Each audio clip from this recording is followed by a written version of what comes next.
Hi, good morning. Good morning. This is Kim, This is Andy. and we're going to read to you from the Urantia book. But first, we're going to read from Light the Flame by Andrew Harvey. Okay, and today is July 28th, so we're going to read to you this little part from Sir Francis Drake. Sir Francis Drake, of course, was an English explorer, sea captain, privateer, slave trader, naval officer, and politician. And he went around the world in a ship, the first one to circumnavigate the globe. And he lived, that took him 3 years to do that. And he lived in the 1500s, or in the 1500s. He died in 1596. All right. So, it's interesting to me, even though, he was a privateer and a slave trader, he was a godly man too. See, and it's hard for us to equate that sometimes. Um, but obviously, by slave trading, he didn't understand that he was doing something wrong or committing some kind of a Mm-hmm. crime. Right. Um, so So, and that's okay. It's not okay that those things were done, that he did those things, but he was innocent of understanding his wrongdoing. That wrong. Do you understand? Why the color gray? The color gray. So but those things are revealed to us as most of human history. They had slavery and they didn't understand it was wrong, Mm-hmm. and they believed in God, and they understood that. They just thought that's how it was. Um, but anyway, okay, we're gonna read this by Sir Francis Drake.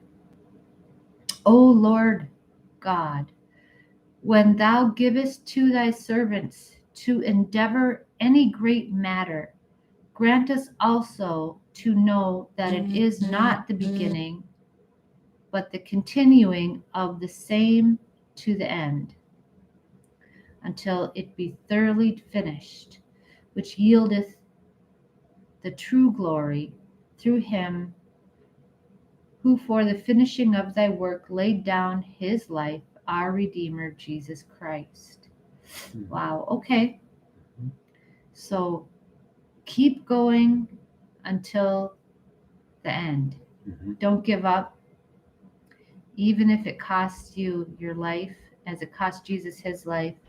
It's worth it, and don't doubt in what you're doing. Mm-hmm.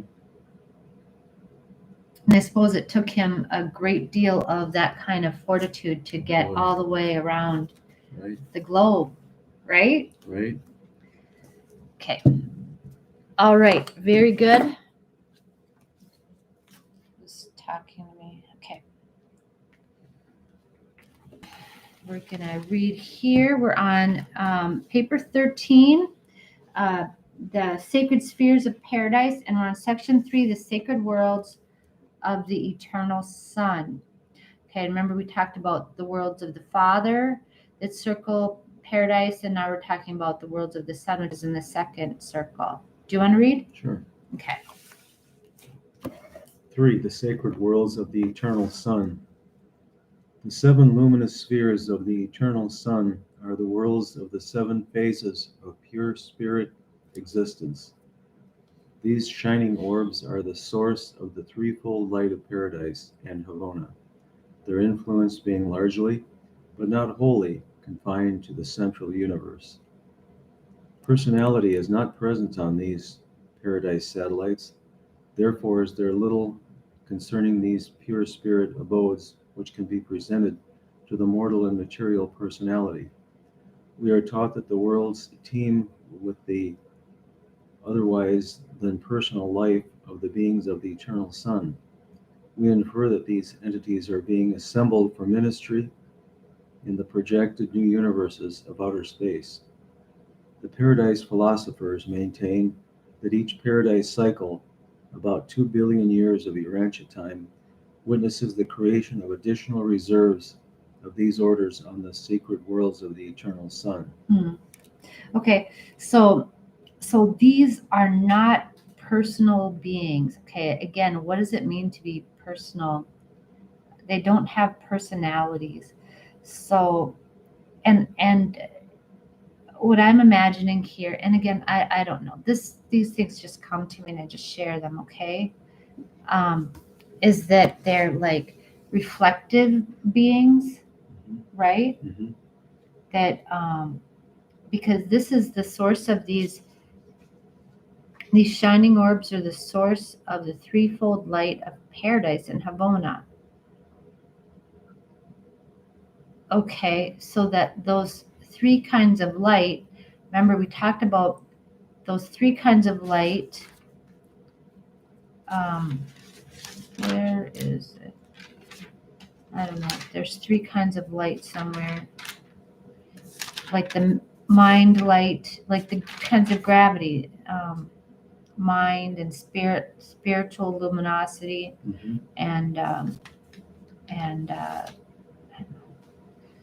kind of like the Father, Son, and the Spirit, right? Mhm. Okay.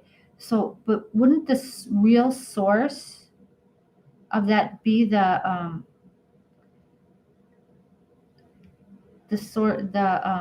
paradise, the beings on paradise somehow? Mhm.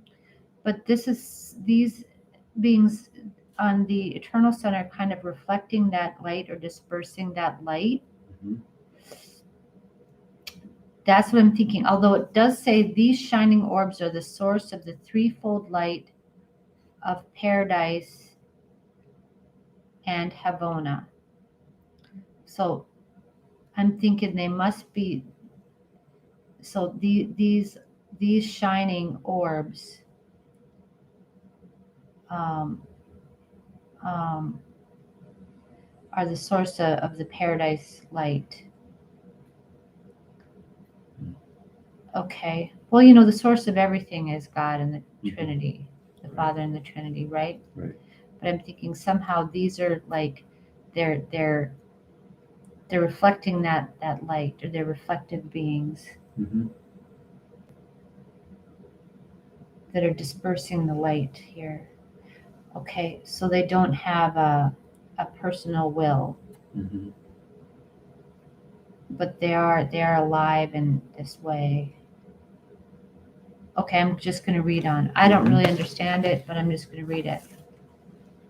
As far as I am informed, no personality has ever been on any one of these spheres of the eternal Son.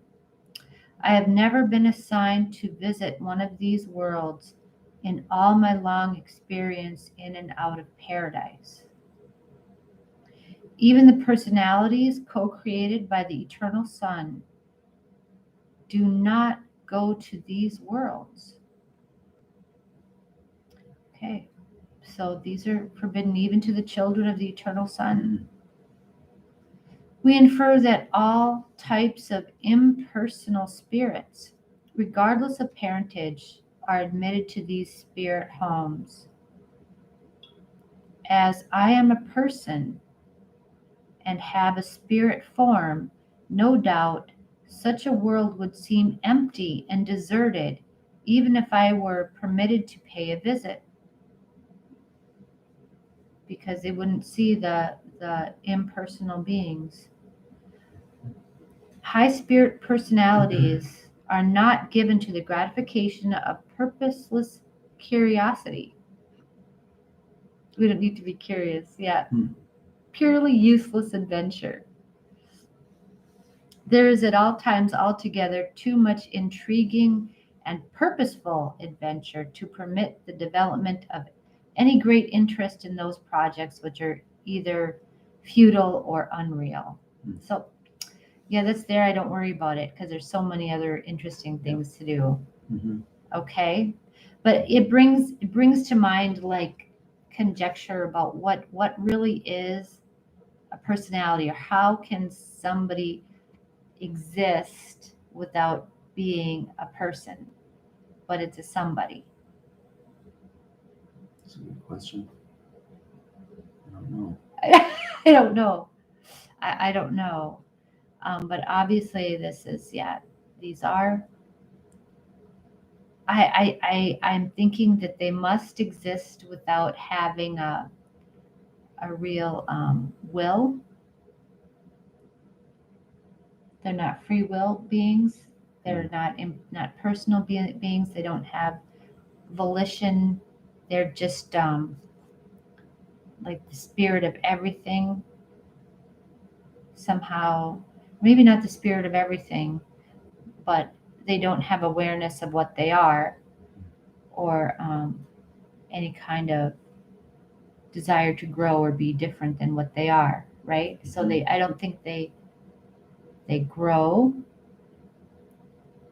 maybe, or they don't have volition to grow anyway. Mhm. But I think that they're like little mirrors, Hmm. somehow, that reflect Mhm. whatever is on them. And they probably move around and do stuff. Mhm. And it says that we're stockpiling them. Hmm. They're stockpiling them. We infer that these entities are being assembled for ministry in the projected new universes of outer space. So they're being assembled, Hmm. assembled like robots, like robot doesn't have a personality. Mhm. Okay, and I know we love to project these personalities on our machines, like C3PO Right. and whatnot is Right. great personality, but that's not reality. That's not a real. Mhm. Yeah. Yeah. Okay. All right. Well, that's it for today. And thank you very much. I guess we'll see you tomorrow. Stay cool today. All right. It's going to be warm out there.